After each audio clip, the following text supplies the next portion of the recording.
नमस्कार दोस्तों। आज की कहानी है लक्ष्मा बालिका माँ महादेवी वर्मा जी द्वारा लिखित। धुल धुल कर धूमिल हो जाने वाले पुराने काले लहंगे को एक विचित्र प्रकार से खोसे फटी मटमैली ओढ़नी को कई फेंट देकर कमर में लपेटे और दाहिने हाथ में एक बड़ा सा हंसिया संभाले लक्ष्मा नीचे नीचे पड़ी घास पत्तियों के ढेर पर कूद कर खिलखिला उठी। कुछ पहाड़ी और कुछ हिंदी की खिचड़ी में उसने कहा, हमारे लिए क्या डरते हो? हम क्या तुम्हारे जैसे आदमी हैं? हम तो हैं जानवर। देखो हमारे हाथ पांव, देखो हमारे काम। मुक्त हंसी से भरी ये पहाड़ी युवती न जाने क्यों मुझे इतनी भली लगती है। धूप से झुलसा हुआ मुख ऐसा जान पड़ता है जैसे किसी ने कच्चे सेब को आग की आंच पर पका लिया हो। सूखी सूखी पलकों में तरल तरल आंखें ऐसी लगती हैं मानो नीचे आंसुओं के अथाह जल में तैर रही हों और ऊपर हंसी की धूप से सूख गई हों। शीत सहते सहते ओंठों पर फैली नीलिमा समदांतों की सफेदी से और भी स्पष्ट हो जाती हैं। रात दिन कठिन पत्थरों पर दौड़ते दौड़ते पैरों में और घास काटते काटते और लकड़ी तोड़ते तोड़ते हाथों में जो कठिनता आ गई है उसे मिट्टी और गोबर की आर्द्रता ही कुछ कोमल कर देती है। एक ऊंचे टीले पर लक्ष्मा का पहाड़ के हृदय पर पड़े छाले जैसा छोटा घास फूस का घर है। बाप की आंखें खराब हैं, माता का हाथ टूट गया है और भतीजे की माता परलोक वासिनी और पिता विरक्त हो चुका है। सारांश ये है कि लक्ष्मा के अतिरिक्त और कोई व्यक्ति इतना स्वस्थ नहीं जो इन प्राणियों की जीविका की चिंता कर सके और इस निर्जन में लक्ष्मा कौन सा काम करके इतने व्यक्तियों को जीवित रखे, ये समस्या कभी हल नहीं हो पाती। अच्छे दिनों की स्मृति के समान एक भैंस है। लक्ष्मा उसके लिए घास और पत्तियां लाती है, दूध दूहती, दही जमाती और मट्ठा बिलोती है।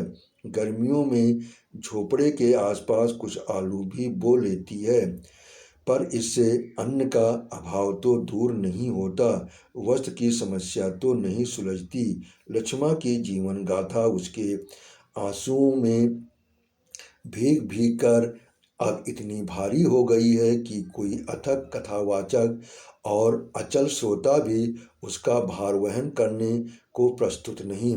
सभ्यता के से चिन्हों के 60 मील दूर स्थित एक गांव में लक्ष्मा का विवाह हुआ था। उसकी ससुराल में बहुत जमीन थी, बहुत खेती होती थी, बहुत गाय भैंस बैल पले थे। सारांश ये है, सभी कुछ बहुत था, पर कठोर भाग्य ने अपना व्यंग छिपाने के लिए एक स्थान निकाल ही लिया। उसका पति पागल तो नहीं कहा जा सकता, पर उसका मानसिक विकास एक बालक के विकास से अधिक नहीं हो सका। पागल लड़के की बुद्धिमती और परिश्रमी बहू को सास ससुर चाह सकते हैं, पर देवर जेठों के लिए तो वो एक समस्या ही हो सकती है, क्योंकि उसकी उपस्थिति में भाई की संपत्ति का प्रबंध करना भी आवश्यक हो जाता है और उसे आत्मसात करने की इच्छा रोकना भी अनिवार्य हो उठता है। अनेक अत्याचार सहकर भी जब लक्ष्मा ने अपना अधिकार छोड़ने की इच्छा नहीं प्रकट की, तब एक बार वो इतनी अधिक पीटी गई कि बेहोश हो गई और मृत समझकर खड्ड में छिपा दी गई। कैसे वो होश में आई, किस असह्य कष्ट से घसीट घसीट कर खड्ड से बाहर दूसरे गांव तक पहुंच सकी, ये बताना कठिन होगा। अपने संबंधियों के अत्याचार के संबंध में उसने एक शब्द भी मुंह से न निकलने दिया, क्योंकि उससे उसके विचार में घर की मर्यादा चली जाती। इसके अतिरिक्त अपने मारे पीटे जाने की बात अभिमानिनी लक्ष्मा कैसे बताती। अचानक बहुत ऊंची शिला से गिरकर चोट खा गई है। इन कल्पित कथा में असत्य में जिस साहस का परिचय मिलता था, वो पिटे जाने की क्रूर कहानी में सत्य में दुर्लभ हो जाता। मार्ग में 3 दिन तक कुछ खाने को न मिल सका। लक्ष्मा हंसकर कहती है, जब बहुत भूखा हुआ तब पीली मिट्टी का एक गोला बनाकर मुंह में रखा और आंख मूंद कर सोचा, लड्डू खाया है, लड्डू खाया। फिर बस बहुत सा पानी पी लिया और सब ठीक हो गया। मृत्यु की वैतरणी पार करके आई हुई लक्ष्मा को देखकर जब नैहर वालों ने उसके ससुराल वालों को दंड देना चाहा, तब लक्ष्मा ने तीव्र विरोध ही नहीं, एक महाभारत का सूत्रपात रोका। इस अभागी स्त्री को की छाया में मानो दुख स्थायी रूप से बस गया है। उसके लौटते ही भौजाई ने एक बालिका और 1 मास भर के शिशु पुत्र को उसकी गोद में रखकर चिरकाल के लिए विदा ली। टूटे शरीर और फूटे भाग्य के साथ लक्ष्मा को जो पूर्ण और स्वस्थ हृदय मिला है, उसी को लेकर उसने एक मधुर कटु कर्तव्य भार संभाला। पर वह बेचारी संतान पालन का क्या जाने, न तो आसपास किसी छोटे बालक की माता ही मिल सकी और न वो शिशु कटोरे में दूध पीना ही सीख सका। तब लक्ष्मा की बुद्धि ने नया उपाय खोज निकाला। वो अनुनय विनय करके किसी से तेल की बोतल खाली करा लाई और उसमें कपड़े की बत्ती नुमा कुछ ढीली डांट लगाकर बच्चे को पानी मिला भैंस का दूध पिलाने लगी। ससुराल के अत्याचार से उसकी हड्डी हड्डी ढीली हो गई है। कुछ देर बैठने में रीढ़ का दर्द व्याकुल कर देता है और खड़े रहने से घुटनों में चिलक उठती है। पर उससे बिना किसी की सहायता के रात रात भर खड़े रहकर, दिन दिन भर झुके रहकर अपनी भाभी की धरोहर को पाल लिया। और आज तो वो शिशु इतना बड़ा हो गया है कि पालतू पशु की तरह बुआ का मूक अनुसरण करता फिरता है। पहली बार लक्ष्मा को देखकर मेरे मन में उसे प्रयाग लाकर पढ़ाने लिखाने का विचार उठा था, पर प्रस्ताव के उत्तर में लक्ष्मा ने केवल अपने जीर्ण शीर्ण घर को देखकर सिर झुका लिया। उतने प्राणियों को किसके भरोसे छोड़ आती। उस समय आशा थी कि पत्नी वियोग से अव्यवस्थित भाई संभवतः लौटकर अपना कर्तव्य संभाल ले, पर उस आशा के दुराशा सिद्ध होने पर भी लक्ष्मा की उजली हंसी निराशा की छाया से म्लान नहीं हुई। सहज भाव से मुस्कुराकर कह देती है कि जंगल में पढ़ लिख कर क्या होगा, यहाँ तो पेड़ पर चढ़कर लकड़ियाँ और पत्तियाँ तोड़ना आना चाहिए। जब बूढ़े माँ बाप नहीं रहेंगे और बच्चे बड़े हो चुकेंगे, तब भगवान उसे संसार में क्यों पड़ा रहने देंगे। फिर उसे अवश्य ही ऐसा जन्म मिलेगा जिसमें मेरे पास रहकर पढ़ लिख भी सके और कर्तव्य का पालन भी कर सके। यदि मैं उसे पढ़ाना चाहूँ तो कम से कम दूसरे जन्म तक प्रतीक्षा करूँ। इस विचित्र कथन में यदि कर्तव्य के प्रति इतनी निष्ठा और जीवन के प्रति इतना सरल विश्वास न होता तो पगली लक्ष्मा पर हंसने को जी चाहता। समता के धरातल पर सुख दुख का मुक्त आदान प्रदान यदि मित्रता की परिभाषा मानी जावे तो मेरे पास मित्र का अभाव है। अपने आनंद के प्रकाशन के लिए मेरे निकट कला ही नहीं, पशु पक्षी पेड़ पौधे भी महत्व रखते हैं, क्योंकि उन पर भी अपनी प्रसन्नता व्यक्त करके मुझे पूर्ण संतोष हो जाता है। रहा दुख का प्रकटीकरण, तो उसका लेश मात्र भी भार बनाकर किसी को देना मुझे अच्छा नहीं लगता। दूसरे के सुख में एक प्रकार की निश्चितता का अनुभव करके मैं दूर ही रह जाती हूँ और दुर्ग्रस्त से मेरे संबंध का आधार वात्सल्य ही रहता है। पर कटीली डालियों से छिदे हाथों और पैने पत्थरों से छत बिछत पैरों वाली मलिन पर हास से उज्ज्वल लक्ष्मा के प्रति मेरे मन में सम्मान युक्त सखत्व की भावना ही प्रधान है। वो अपने दुख में न इतनी अस्थिर है, न हल्की की उसे मेरे सहारे की आवश्यकता जान पड़े। और अनेक अवसरों पर तो मैंने उसे अपने आप से बहुत गुरु और ऊंचा पाया है। लक्ष्मा के व्यवहार में भी मुझे एक ऐसी समानता का अनुभव हुआ जिसका अन्य पहाड़ी स्त्रियों में अभाव है। मेरे अपने बीच का अंतर वो अपनी सहज समता से भर लेती है, अतः मुझे उस तक पहुंचने के लिए कोई प्रयास नहीं करना पड़ता। मैं अच्छे अच्छे व्यंजन खा सकती हूँ, ये जानकर भी वो बड़े यत्न से ऐसी वस्तुएं लाती ही रहती है जो जंगल में प्राप्य हैं। एक दिन वो छत्ते के मोमी टुकड़े के साथ हाल का निकाला हुआ शहद लेकर दौड़ी आई और तुरंत खा लेने के लिए अनुरोध करने लगी। मीठा मुझे वैसे ही कम रुचता है।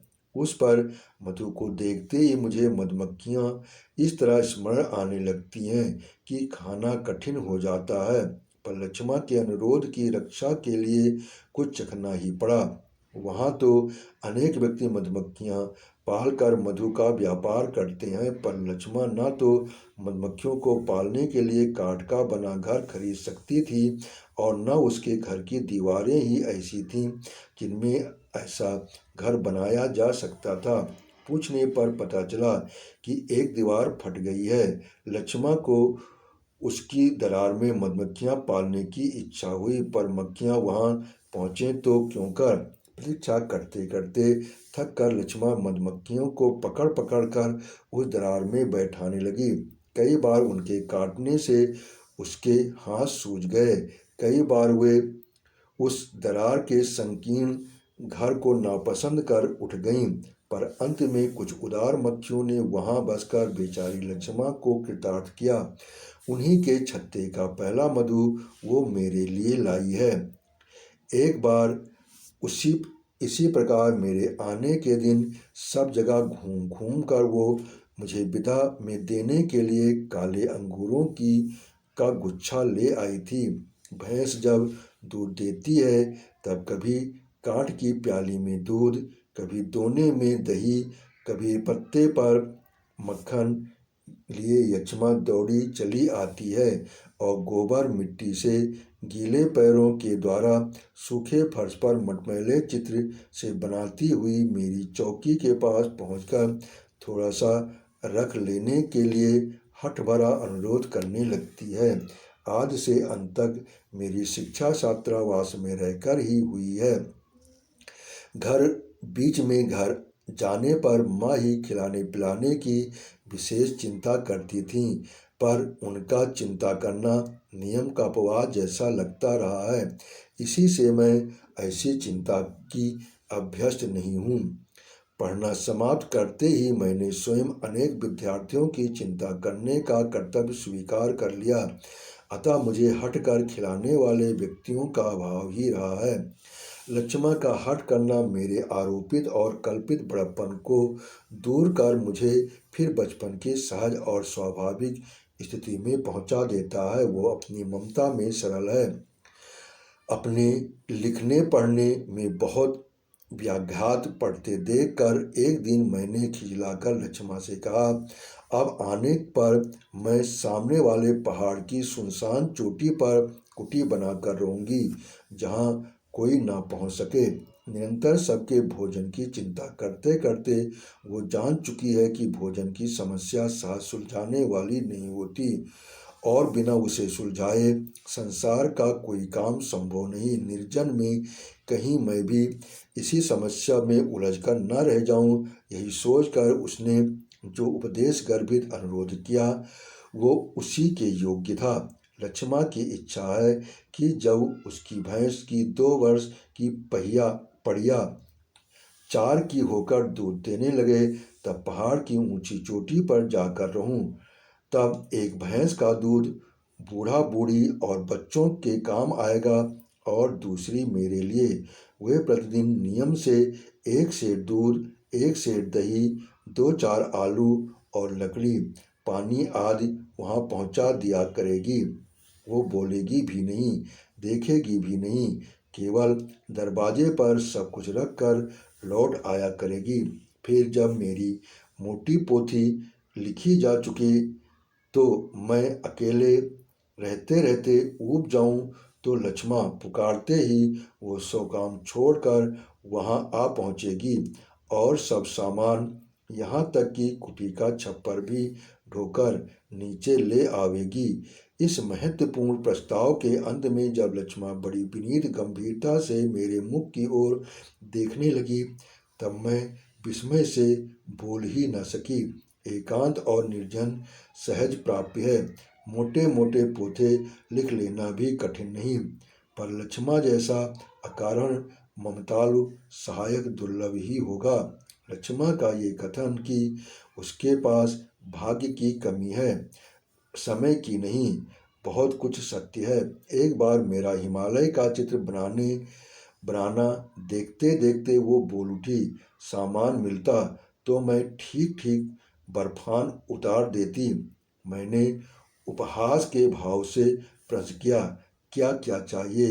लक्ष्मा ने कुछ विचित्र भावभंगी से जो उत्तर दिया उसका अर्थ था कि उसे एक बड़ा सा नीला कागज चाहिए और सफ़ेद और हरा रंग।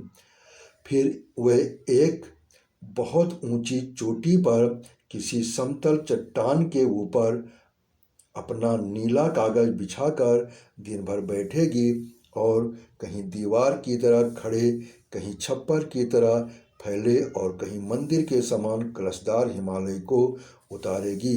नीला कागज आकाश रहेगा, सफ़ेद रंग में बर्फ बनेगी और हरे में देवदार के पेड़। छोटी लक्ष्मा की बुद्धि का इतना विशाल परिचय पाकर चकित होना ही स्वाभाविक था। मुझे सफ़ेद कागज पर बड़े प्रयास से नीला आकाश बनाते देख उसने नीले कागज की बात सोच ली होगी। पूछने पर पता चला कि बिना सिखाए ही लक्ष्मा को फूल पत्ती बेल बूटे बनाने की इतनी चाह है कि वो अपनी ही नहीं पड़ोस के घरों की दीवारों को भी गेरू और चावल से गोद चुकी है। उसकी चित्र रचना में चाहे अर्थ कुछ न रहे, पर बनाने वाली उंगलियों का अपट परिश्रम और साधनहीनता तो प्रत्यक्ष हो ही जाती है।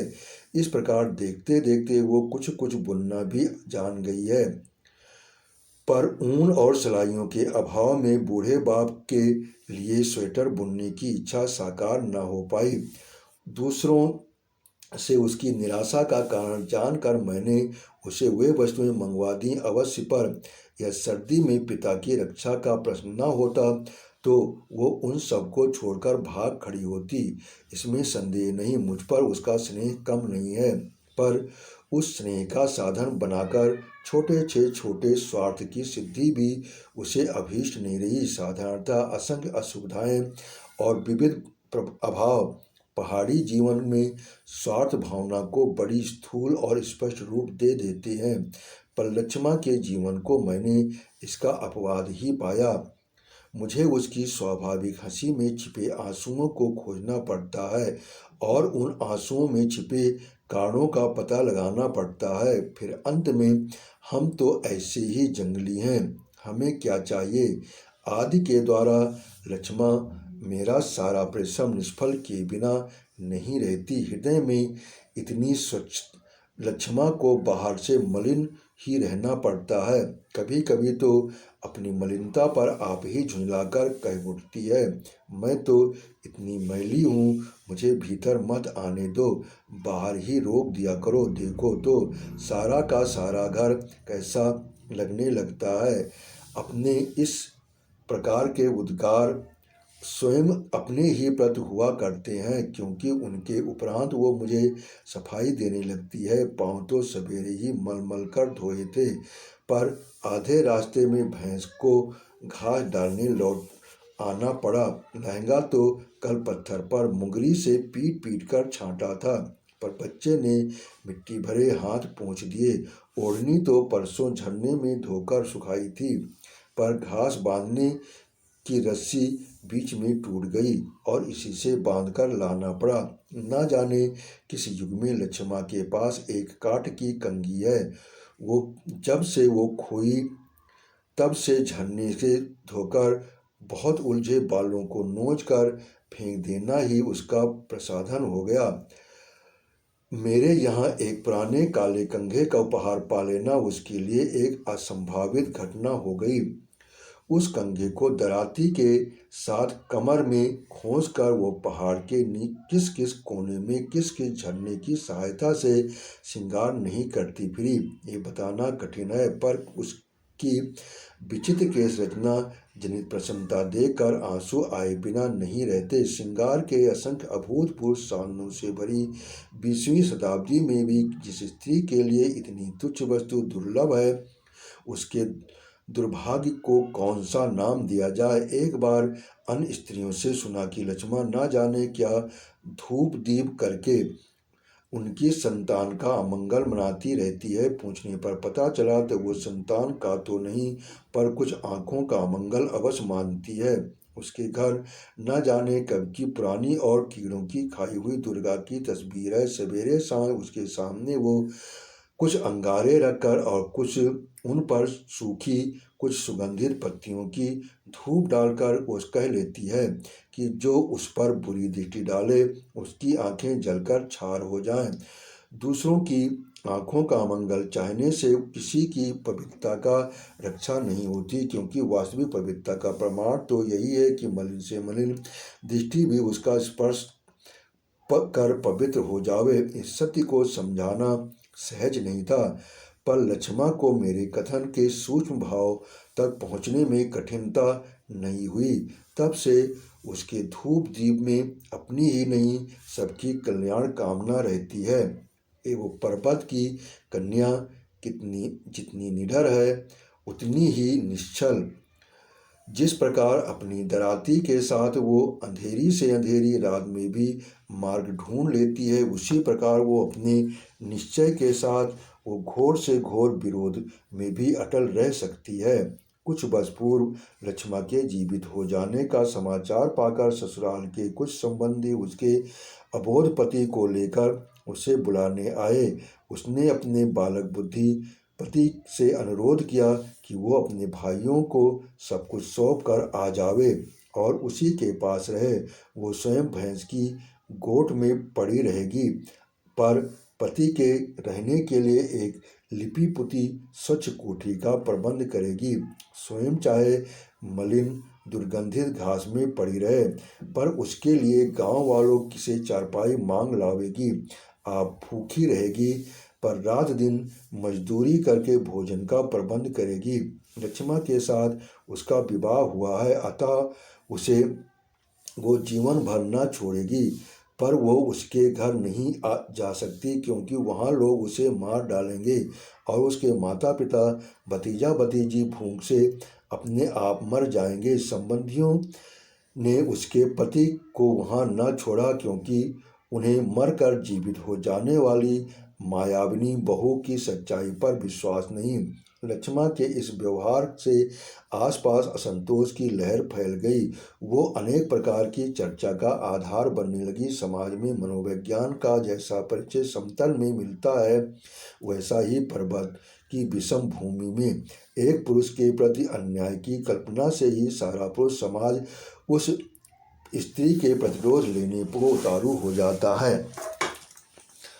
और एक स्त्री के साथ क्रूरतम अन्याय का प्रमाण पाकर भी जब स्त्रियां उसके अकारण दंड को अधिक भारी बनाए बिना नहीं रहती, इस तरह पग पग पर पुरुष से सहायता की याचना न करने वाली स्त्री की स्थिति कुछ विचित्र सी है। वो जितनी ही पहुँच के बाहर होती है, पुरुष उतना ही झुंझलाता है और प्रायः यह झुंझलाहट मिथ्या अभियोगों के रूप में परिवर्तित हो जाती है। ये स्वाभाविक भी है, क्योंकि जो अप्राप्य है उसी को प्राप्त प्रमाणित करके हमें संतोष होता है। जो प्राप्त है उसे प्राप्त प्रमाणित करने की आवश्यकता ही नहीं रहती। पर खड़ा हुआ व्यक्ति यदि अपने गिरने की घोषणा सुनते सुनते खड़े होने के प्रयास को व्यर्थ समझने लगे तो आश्चर्य क्या, इसी कारण जब तक स्त्री स्वभाव से इतनी शक्तिशाली नहीं होती कि मिथ्या पराभव की घोषणा से विचलित न हो, तब तक उसकी स्थिति अनिश्चित ही रहती है। लक्ष्मा ने में मैंने अविचलित रहने की शक्ति भी देखी और बड़े से बड़े अपकार को क्षमा कर देने की उदारता भी। न वो दूसरों की निंदा करके हल्की बनती है, न अपनी सफाई देकर आत्मविश्वास की न्यूनता प्रकट करती है। उसका दर्पण जैसा मन स्वयं ही अपनी स्वच्छता का प्रमाण है। एक बार तो जब एक सज्जन मेरे घर में बैठकर मुझे लक्ष्मा के कल्पित दोष गिना रहे थे, तब वो दरवाजे के बाहर खड़ी होकर उन्हें छोटे बच्चों की तरह मुंह चिढ़ा रही थी। गांव के बुरे से बुरे व्यक्ति की भी चर्चा चलते ही वो सरल भाव से कह देती है, अपने आप रहेगा। उसके स्वनिर्मित शब्दकोश में इसका अर्थ है, रहने दो, जैसा करेगा वैसा पाएगा। मार्ग में आने जाने वाले सब चरने वाली भैंस और चराने वाली यक्षमा के साथ एक सा उपेक्षा भरा व्यवहार करते हैं, तब वो रुष्ट नहीं होती, उल्टे उनकी सफाई देने लगती है। हम तो आदमी जैसे नहीं, वे बहुत अच्छे हैं, फिर हमसे कैसे बोलें? हम भी नहीं बोलते। तुम बहुत अच्छा नहीं करते क्योंकि हमसे बोलते हो, पर तुम हमसे अच्छा बोलते हो, इसी से हम तुमको घेरते हैं। ऐसे टूटे फूटे वाक्यों को लक्ष्मा का तो तात्पर्य छिपा रहता है, उसे पूर्णतः समझ लेना चाहे सहज न हो, परंतु इतना तो समझ में आ ही जाता है कि उसके अपनी लघुता पर संकुचित हृदय में किसी के प्रति कोई दुर्भावना रखने का स्थान नहीं। मेरे आने का दिन लक्ष्मा के लिए बहुत व्यथा भरा दिन रहता है। भैंस धोकर वो मेरे लिए दौड़ आती है, पानी भरकर वो फिर एक चक्कर लगाने चल देती है, बच्चों को रोटी देकर वो फिर मेरी फेरी दे जाती है। जैसे जैसे मेरा सामान बनता है, वैसे वैसे मानो लक्ष्मा के जोड़ जोड़ में बंधन शिथिल होते जाते हैं। 1 मील तक मुझे पहुंचाने का उसका नियम है। मील का नाम पत्थर आते हैं। आते ही जब मैं उसे लौट जाने का आदेश देती हूँ, तब वो खोई सी खड़ी हुई बार बार आंखें पोंछकर दृष्टि से ही कुछ दूर तक मेरा अनुसरण करती रहती है।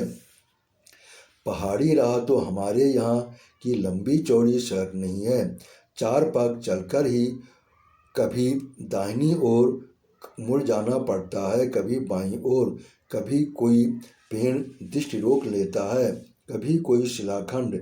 मेरे दृष्टि से ओझल हो जाने पर भी लक्ष्मा का आंसुओं से गीला कंठ दूर तक सुनाई देता रहता है, संभाल के जाना, जल्दी लौटना, अच्छा अच्छा। इन दिनों लक्ष्मा के सामने भूख मरने का प्रश्न नहीं रहता। सेब के बाग फलों से लदे हुए हैं, पेड़ों के नीचे गिरे कच्चे और खट्टे सेब वही सूख और सड़ जाते हैं, इसी से कोई उन्हें लेने से नहीं रोकता। और कल किसी भी पेड़ के नीचे बैठकर लक्ष्मा 3 सेर 3 पाव खट्टे और न जाने योग्य बेल गले के नीचे उतार लेती है और फिर 2-2 दिन तक निराहार काम में लगी रहती है। पर धीरे धीरे वो जाड़ा आ रहा है, जब धरती के हृदय पर दुख भार के समान 3-3 फुट ऊंची बर्फ जम जाएगी, जब लोग अपने अपने घरों में आग तापते हुए पुरानी कथाओं को नए ढंग से कहेंगे और संपन्न और निर्धन अपने संचित अन्न के भरोसे प्रकृति की तरल पर क्रूर कीड़ा का उपहास करेंगे, जब कुछ पशु नीचे के गर्म गांवों की ओर भेज दिए जाएंगे और कुछ सुखाई हुई घास देकर गर्म गांठों से सुरक्षित रखे जाएंगे, और तब विकलांग बूढ़ों, असमर्थ बालकों और आरक्षित पशुओं को लेकर लक्ष्मा क्या करेगी? मुझे उसका कोई समाचार नहीं मिलता। ये सत्य भी है और नहीं भी। वो पढ़ी लिखी होती तो पत्र लिखने की सुविधा रहती। ये सुनकर लक्ष्मा एक विचित्र भावभंगिमा के साथ अपनी अटपटी सी भाषा में उत्तर देती है, हम तो अपने जैसी लिख लेते हैं। एक टीले पर बैठकर सोचते हैं, ये लिखा वो लिखा, ये ठीक लिख गया, वो लिखना अच्छा नहीं हुआ। जब मन में आता है कि टी गई तब उठकर खुशी से घास काटते हैं, लकड़ी तोड़ते हैं। क्या हमारा लिखा नहीं पहुंचता? कागज, कलम, स्याही और अक्षरों से सूनी तथा पोस्ट ऑफिस की सहायता के बिना भेजी गई चिट्ठी की बात सुनकर किए किसे हंसी नहीं आवेगी। पर जब सर्दियों में मैं अचानक ही वहाँ के कमरे को छोड़कर उस हिम से मूर्छित पर्वत की ओर जाने को उद्यत हो जाती हूँ, गर्मियों में सभ्य समारोह से मुखरित पर्वतीय सौंदर्य का निरादर कर उस व्यथा से नीरो हिमानी के कोने में पहुंचने के लिए विकल हो उठती हूँ, तब मुझे निरक्षर लक्ष्मा की चिट्ठी नहीं मिलती। वो कौन कह सकता है? आपने कहानी सुनी, इसके लिए आपका बहुत बहुत धन्यवाद। आपने सब्सक्राइब किया, इसके लिए मैं दिल से आभारी हूँ।